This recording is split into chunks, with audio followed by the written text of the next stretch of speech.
Okay, here's something I'm thinking about just in the heat of the day and after having attempted to clean off my porch and get rid of that rat smell. Yeah, I live in the city.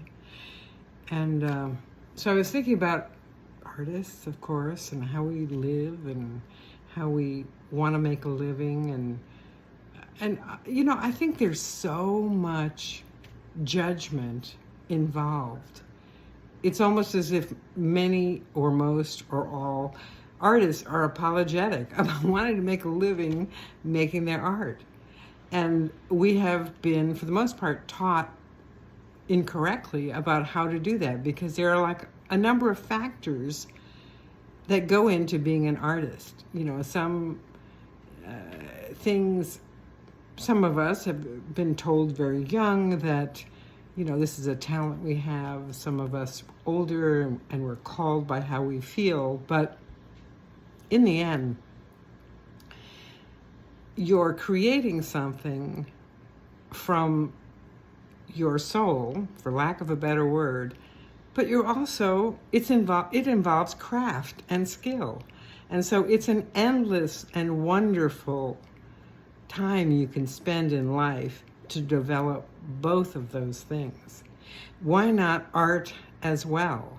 Why not create things that are more design focused, but use your skills and your enjoyment? I mean, you have to be interested and you have to enjoy it. If you don't, screw it, set it on the wayside.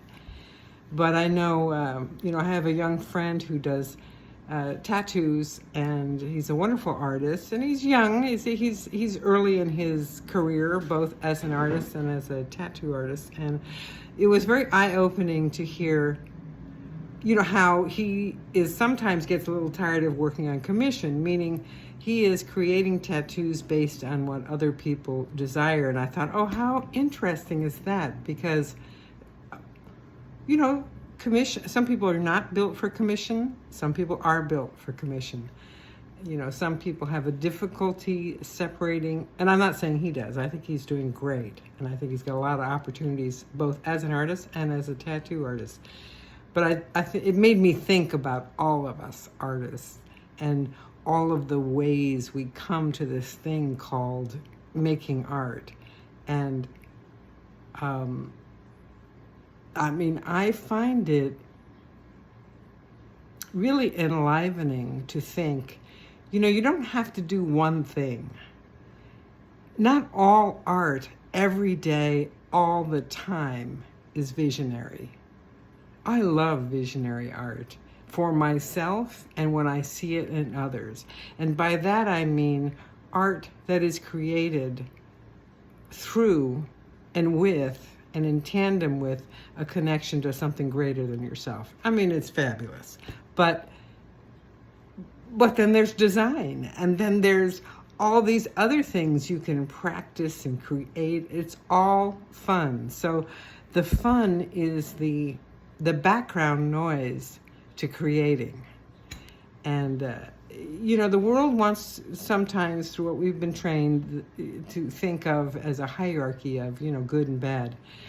And I think of it more as, skill and lack of skill, honesty and lack of honesty. So, and every person has to decide that for themselves, both as an artist and as a collector, because your art attracts people who resonate with what has resonated with you. And so it's very cool.